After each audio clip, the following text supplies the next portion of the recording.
Hello friends, welcome to my channel cooking life. ఈరోజు నేను మీకు గోధుమ పిండితోటే కప్ కేక్ చేసి చూపించబోతున్నాను. చాలా టేస్టీగా, అలాగే చాలా ఫ్లఫీగా, చాలా స్పాంజీగా కూడా వస్తుంది. మరి లేట్ లేకుండా మీరు కూడా ఇలా ట్రై చేసి చూడండి. నేను చెప్పిన విధంగా చేస్తే మీకు కూడా ఖచ్చితంగా కేక్ ఇలాగే వస్తుంది. మరి లేట్ లేకుండా రెసిపీలోకి వెళ్ళిపోదాము. ముందుగా మిక్సీ జార్ తీసుకోవాలి.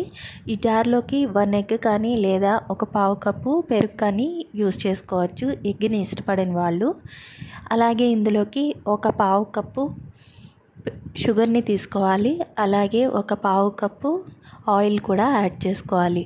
ఇందులోకి నేను ఒక 2 ఇలాచీలను యాడ్ చేస్తున్నాను. లేదంటే మీ దగ్గర వెనిలా ఎసెన్స్ ఉంటే అది కూడా యూజ్ చేసుకోవచ్చు. వీటిని 1 నిమిషం పాటు మిక్సీ పట్టేసుకోవాలి. ఇలా గ్రైండ్ చేసుకున్న తర్వాత ఒక మిక్సింగ్ బౌల్లోకి యాడ్ చేసేసుకోవాలి. మనకి స్మూత్గా బ్యాటర్ ఇలాగా రావాలి.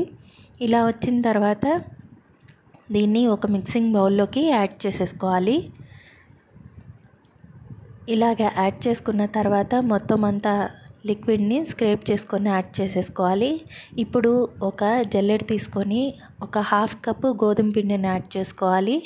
అలాగే ఇందులోకి ఒక 1/2 టీ స్పూను బేకింగ్ పౌడరు, అలాగే ఒక పావు టీ స్పూను బేకింగ్ సోడాని యాడ్ చేసుకోవాలి. బేకింగ్ పౌడర్ లేని వాళ్ళు ఒక 1/2 టీ స్పూను బేకింగ్ సోడాని యాడ్ చేసుకుంటే సరిపోతుంది.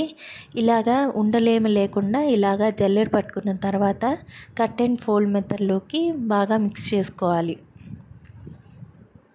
కేక్ బ్యాటర్ అంతా లిక్విడ్లో కలిసేలాగా ఒకసారి ఇలా గరిటెతోటి మిక్స్ చేసుకోవాలి. ఇందులోకి ఒక పావు కప్పు పాలను కూడా యాడ్ చేసుకోవాలి. కొంచెం కొంచెంగా యాడ్ చేసుకున్నామంటే మనకి కరెక్ట్ కన్సిస్టెన్సీ వస్తుంది. మిగిలిన ఈ పావు కప్పు పాలు కూడా యాడ్ చేసేసుకొని మొత్తం రన్నింగ్ రిబ్బన్ కన్సిస్టెన్సీ వచ్చేంత వరకు ఇలాగా కలుపుకోవాలి. ఇలా గెరెట్తో కాకపోయినా మీ దగ్గర విస్కర్ ఉంటే విస్కర్తో కూడా కలుపుకోవచ్చు. నేను ఇక్కడ ఇలాగా టీ కప్స్ తీసుకున్నాను, డిస్పోజల్ కప్స్. మీ దగ్గర స్టీల్ కప్స్ ఉన్నా అదైనా యూజ్ చేసుకోవచ్చు. నేను హాఫ్ బ్యాటర్ యూజ్ చేశాను ఒక్కొక్క కప్పులోకి.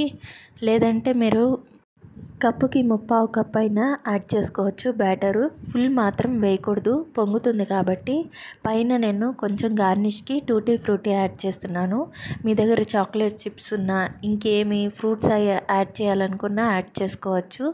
ఇలాగా స్టవ్ మీద ఒక కడాయి పెట్టేసుకొని అందులోకి స్టాండ్ పెట్టేసుకొని ఒక 5 మినిట్స్ పాటు హై ఫ్లేమ్ మీద పెట్టేసుకోవాలి. 5 మినిట్స్ తర్వాత ఏదైనా ప్లేట్ పెట్టేసుకొని దానిపైన మనం ప్రిపేర్ చేసుకున్న కప్ కేక్స్ అన్నిటినీ ఇలాగా అడ్జస్ట్ చేసుకొని పెట్టేసుకోవాలి.